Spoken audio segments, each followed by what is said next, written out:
सुनिए ना, वो घर का राशन खत्म हो गया है, तो कल ले आते हैं। और पापा की दवाइयाँ भी खत्म हो चुकी है, वो भी ले आएंगे। और कल ना निखिल का स्पोर्ट्स डे है, तो कुछ स्पोर्ट्स डे का सामान खरीदना है, वो भी खरीद लेंगे। और चैन से पानी पी लूं मैं। ऑफिस से थका हारा घर आया हूँ कि चैन से थोड़ा रेस्ट कर लूंगा, लेकिन जब से घर पर आयो ना तब से तुम यही बोले जा रही हो, ये करना है वो करना है, पापा जी की दवाइयां लानी है, निखिल का ये काम है वो काम है। अरे 2 मिनट बैठने दो ना चैन से। ईशु मुझे एक बात बताओ, तुम पूरा दिन घर में करती क्या हो? ये छोटे मोटे काम तो तुम खुद भी कर सकती हो ना। ये सारी घर की जिम्मेदारी मेरे सर पर ही है। कोई एक काम बता दो ईशु जो तुम खुद से करती हो। सारे छोटे मोटे काम मुझे ही करने पड़ते हैं। लेकिन ऐसा कब तक चलता रहेगा ईशु? छोटे छोटे काम के लिए तुम मुझ पर ही डिपेंडेंट हो। तुम्हें पता है दुनिया में ना ऐसी लाखों करोड़ों औरतें हैं जो ऑफिस के साथ साथ अपना घर का काम भी संभालती है, लेकिन तुमसे तो घर के छोटे छोटे काम भी नहीं हो पा रहे। अरे इतने टाइम से तुम स्कूटी सीखने के लिए कह रही हो, तुमसे वो तक नहीं हो पा रही है। और वैसे भी मैं तुम्हें सारा घर मैनेज करने के लिए नहीं बोल रहा हूँ, लेकिन घर के छोटे मोटे काम ये तो तुम कर सकती हो ना।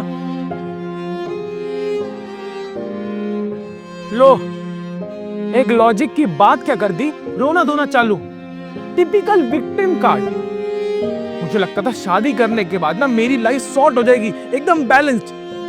लेकिन जब से तुम मेरी लाइफ में आई हो ना ईशु, मेरी लाइफ में बोझ ना बढ़ गया है। बोझ बोझ लगती हूँ मैं तुम्हें?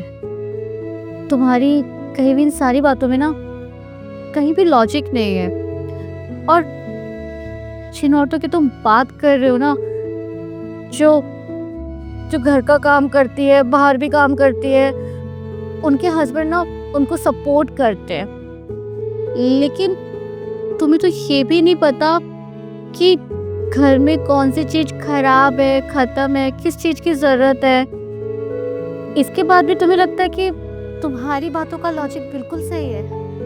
अच्छा, तो फिर तुम ही बताओ कि क्या सही है, बताओ। क्या सही है और क्या गलत, ये तो मैं भी नहीं जानती। और ना ही इन बातों का जानने का कभी मुझे मौका मिला है। करियर बनाने की उम्र थी तो माँ बाप ने शादी करा दी।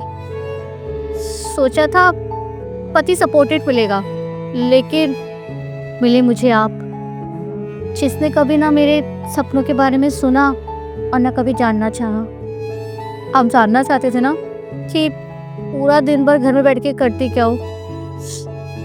तो सुनो, रोज सुबह 4 बजे उठ के घर का सारा काम करती हूँ। उसके बाद नहा धो के पूजा करती हूँ। पूजा करने के बाद आपके लिए बच्चों के लिए नाश्ता तैयार करती हूँ, आपको नाश्ता देती हूँ। फिर मैं आपको और बच्चों को स्कूल और ऑफिस भेज देती हूँ।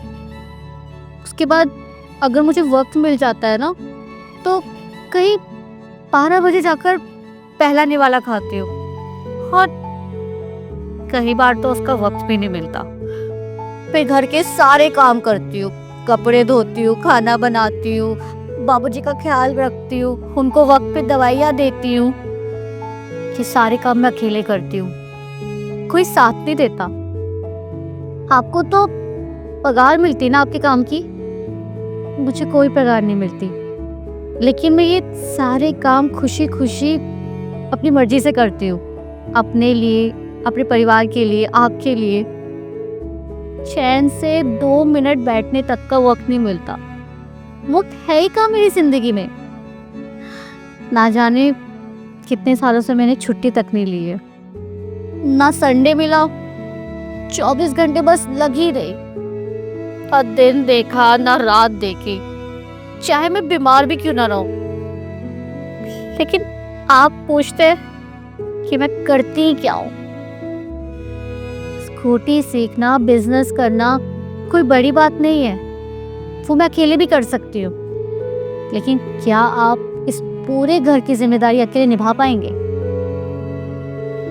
हर छोटे मोटे काम के लिए आपके पास आती हूँ, इसलिए नहीं कि मैं कर नहीं सकती, इसलिए कि मैं थक जाती हूँ।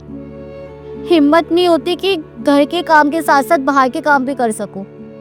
आप पर डिपेंडेंट नहीं हूँ, लेकिन हर पत्नी की तरह अपने पति का साथ चाहती हूँ। शादी का मतलब साथ देना ही तो होता है ना।